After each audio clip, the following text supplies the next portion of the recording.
What's going on? This is gonna be our damage report video post Brimstone. Nothing serious happened, but we'll go over some of the problems the machines had, which is nothing crazy, but I want to cover everything. We can start with Dude's machine. That's easy. He scraped the inside of his rims, both rear rims. Got some rocks caught in there, scraped up, nothing big. A few more things on my machine happened. First thing we noticed, I guess we kind of noticed this for a while now, that there was something wrong with my driver's side front tire. Or not the tire, but we noticed the camber was off and pretty much concluded that the lower A-arm is bent because the tire is sitting like this, and you really notice it when you pull it up on a trailer. So got new A-arms. That'll be a different video, but I'll try to show you what I'm talking about. And I don't think that happened at Brimstone. I think that is from when I rolled it. So, oops. So before we go over damage, Brimstone was a hell of a time. Definitely got to do it again. Big things that are not damage. As I stated in some of the other videos, my four-wheel drive was weird, and doing research, it looks like if there's not enough voltage from running radio lights and all that stuff, when you go to switch it on, it'll say it's in four-wheel drive, but it doesn't have enough voltage to actually switch it into four-wheel drive, and that's what was happening to me. So I ordered the second battery kit and just got to get a battery and then install it, but that should solve that problem. So yeah, let's take a look at what I broke. That A-arm there, a little bent. I don't know, it's probably not going to show up on camera, but this tire definitely sticks out on the top. Like I said, not from Brimstone, but while we were there staring at other broken stuff, we just kind of confirmed that that was the problem. So got parts coming for that. This fender flare took a little hit. I don't know if it rattled loose or what, but as you can see, it's zip tied on because one of the days it was just kind of flapping in the breeze. Biggest thing that I damaged was the cross member for the carrier bearing. 346 minutes later. Which is right here. This is the new one. I'll show you what the what my current one looks like right about now. So I think I did that the last day. I'll show you a quick clip of when I think it happened right now.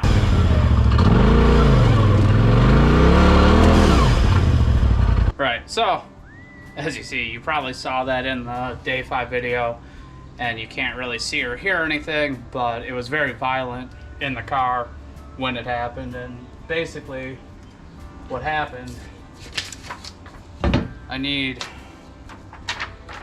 this is an accurate description of the factory skid plate right here, this piece of computer paper, and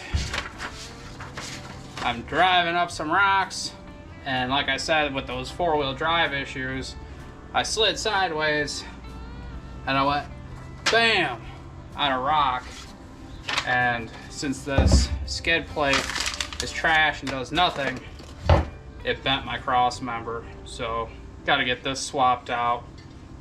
I don't want to do this every time I drive the machine, so I have a trail armor 1/2-inch skid plate on the way. I don't know when it'll be here, but that'll be a separate video, and I'll show you guys that. But until then, got to get the cross member in. Alright, doing the new cross member now. All that holds that in are 4 13 millimeters here. They go on the 4 corners, and then you got one T40 head that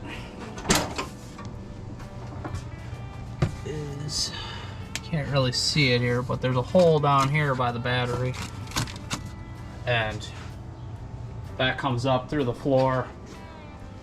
So you pop that out, and then I'll show you why I did it like that.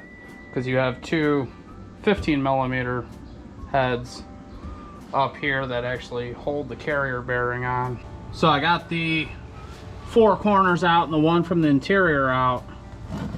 And if you do that, you can pivot the whole cross member, and then you can get in here with a ratchet wrench easier, because otherwise it's, you know, if it's flush up, it's hard to get anything in there. So is it the right way to do it?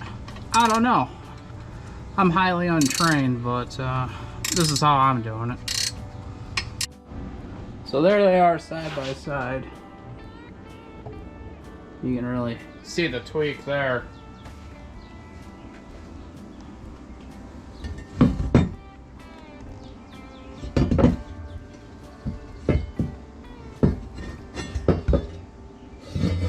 If you run into this problem, these, at least when I ordered it, it was on back order through Rocky Mountain ATV. From what I've seen on the internet, which, you know, internet doesn't lie, this seems to be a common problem because the skid plate is pretty shitty and thin. And I mean, I wasn't even doing anything crazy. It was on a green trail I did this, I believe. I mean, I've bashed a skid plate quite a few times, but this one felt extra violent, and right in the center there where this cross member is. So I believe that's when it happened. But if this does happen, it is on back order, so it takes a little while to get. Since this one isn't, you know, creased, I am going to try and just straighten it out a little bit and keep it for a spare just in case. A lot of boring math later.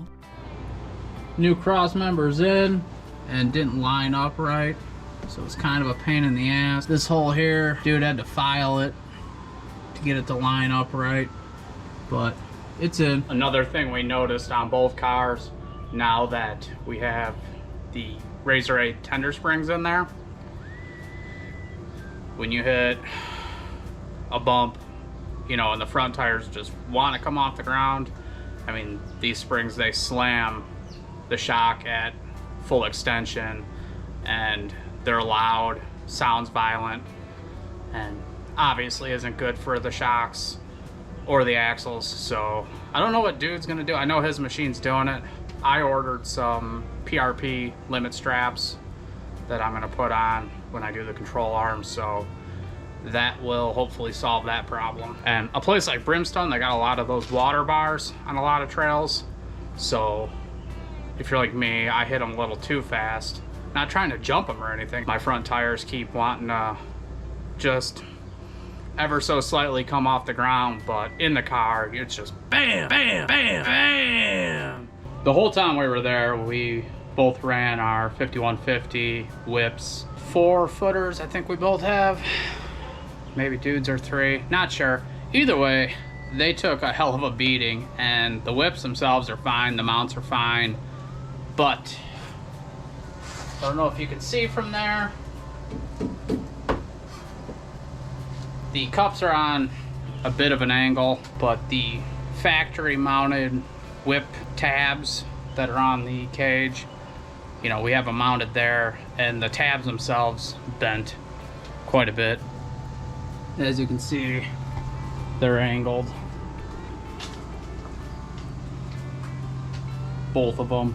I won't lie, there were a few times there were some pretty beefy branches hanging down, and I straight up forgot that I had those on there and bashed them into it. Thought for sure I was gonna break one of them, but nope. Are you stupid or something? Apparently this clip and bolt hated my driving as much as Steph did and jumped ship in Brimstone. What's next? And then here's the problem with the rim. I mentioned that both of Dude's rear rims are scored like this. Mine is just this one, but obviously you can see the little scraper, and then I'm sure rocks and shit got caught in there, and that's what happens. That's about it for the damage report. As of right now, all I've really done is clean the machine a little bit and just took a little visual assessment of everything, and it's all I could really find.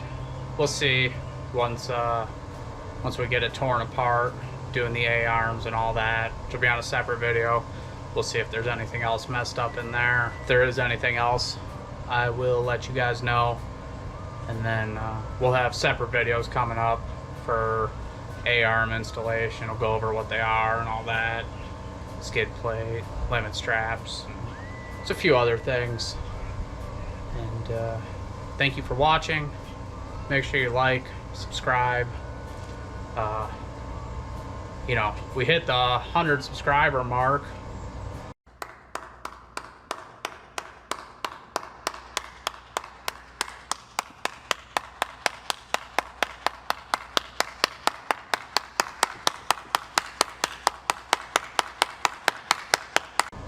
Which was cool. We still have 80-something% of people watching that are not subscribed, so if you're one of them, please subscribe, like and comment and all that stuff, and see you on the next one.